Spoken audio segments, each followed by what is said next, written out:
Hi, I'm Chris from Lone Aspen. And I'm Jeff. You probably heard us talk in some of our other videos about extreme cold weather and how we tend to specialize in extreme cold weather. You also heard us talk about exposure. Exposure being the #1 greatest threat to your life in the wilderness, especially in cold temperatures like we have here. And so we wanted to talk today about layering systems and the types of materials that you can have for layering systems, what we use and why. Now, for true cold weather clothing, you have 3 insulating layers and then your shell layer.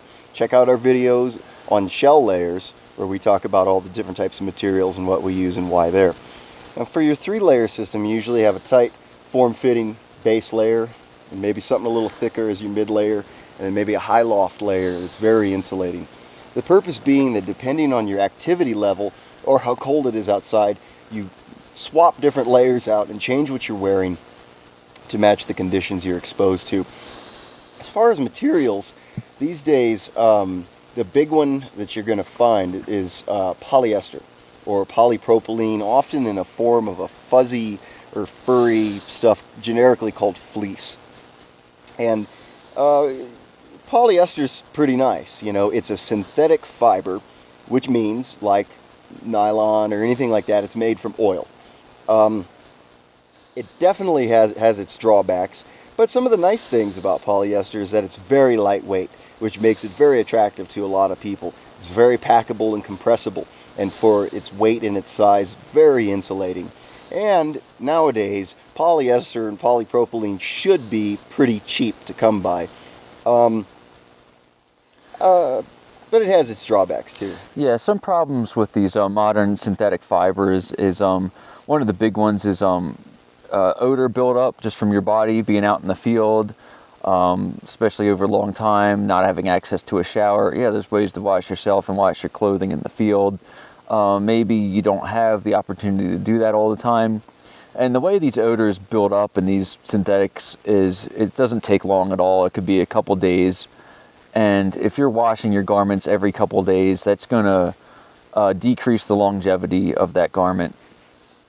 Yeah, that's a big thing for me. That's really the deal breaker on polyester for me, is if I wash it, I put it on for a day, and the stench that was in it from the last time I wore it for 9 days comes right back out. That's a deal breaker for me.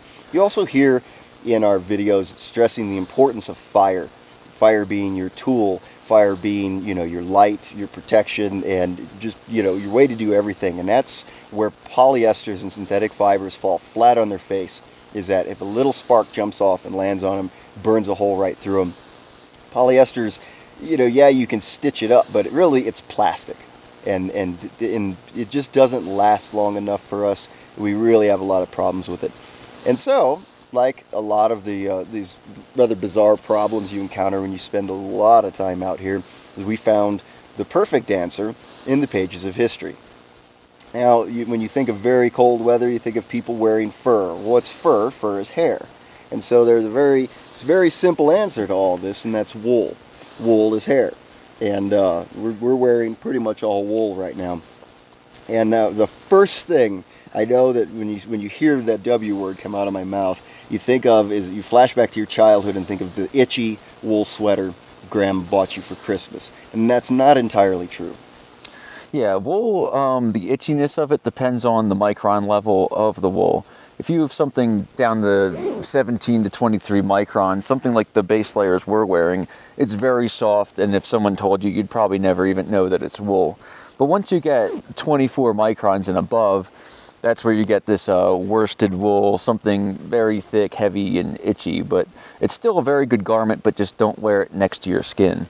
Yeah, this very strange piece of Austrian military wool I have here that weighs in at a vertebrae crushing 3.5 pounds, which is why I don't take it out backpacking per se, is a boiled wool, and it's very raw, and if it was up against my skin, just without this on under it, I'd be climbing the walls. Very soft wool, like what we're wearing for all of our base layers, and actually Chris's outer layer right now. And this piece here is made of Merino wool, and there's over 200 breeds of sheep out there, and you can learn all that on your own. But what we want to get across is that Merino is just as soft as a cotton t-shirt. It's awesome stuff, awesome stuff. So this is my 195 gram base layer. I have matching pants on. Chris has a 250 gram base layer on. And so usually what we'll use for a base layer is 195 to 250 grams, mostly for durability reasons. Our mid layers will be 325 gram to 400 grams. And then our high loft layer will vary. And we'll put our shell layer on over that to protect the wool from getting wet. Which brings us to the next and most fascinating bit about wool. Wool is hygroscopic, which is the science jargon word for wicking, basically. But wool, being protein-based and not oil-based, has really fascinating properties. When wool gets wet, the molecules in the hair expand and contract to walk water along the fiber of the hair out to its tip. All furs like that. And so what happens, it's a mechanical process. And as it does that, transporting moisture away from your body, it cleans itself. And that's very, very strange to have a piece of clothing that washes itself. But say, like today, we're actually 5 days out on a trip.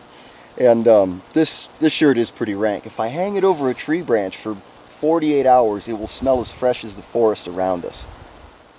Yeah, one of the other nice things about wool, and in wintertime, even if it gets wet, it's going to retain 80% of its thermal capabilities. It's not going to be the most comfortable thing to wear while it's wet, but it will keep you alive. If your synthetics get wet, then it's over. They lose all their thermal capabilities, and that's because wool is almost about 80% air. It's the airspace in between the fibers that really insulates and keeps you warm. Not only is wool hygroscopic, it's also exothermic, which is very bizarre in and of itself. In this mechanical process of drying itself and cleaning itself while it's doing that, it also produces a little bit of heat. The science reason behind all that, we're not going to get into that. But I'm not saying it's going to feel like it comes out of the dryer, but it actually just produces heat when it's wet, which is very strange.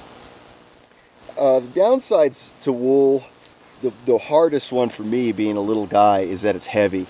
Like this ribbed jersey 325 here, it's about like a sweatshirt, but it weighs more than a sweatshirt. Yeah, the other things about wool are your nicer types of wool are going to be a little bit more pricey than maybe you'd want, like you'd find your synthetics at. And it's not going to be, like Jeff said, it's not going to be as lightweight, which means it's pretty much not going to be as packable also. Another nice thing about wool is because it's a protein, like cotton, it's highly resistant to fire. You know, a spark can land on you and you can brush it off, and it won't just like go burn a hole straight through it like it will on a synthetic. The last downside to wool is that it, depending on the way it's woven, whether it's felted or knitted or so forth, if it's terry loop style like his, it's not as wind resistant as a polyester. And so when you're wearing wool, your shell layer becomes much more important. But as far as durability, and you know, a garment that we don't have to mess with, we don't have to wash it, we can hang it up and it washes itself. The trade-offs in price and weight are definitely worth it for us across the board. Yeah, so that's why it's kind of our choice for a base layer wicking insulating system.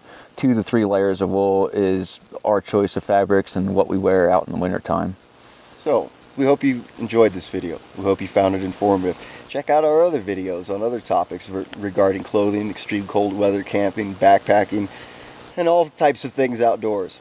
Thanks for stopping by.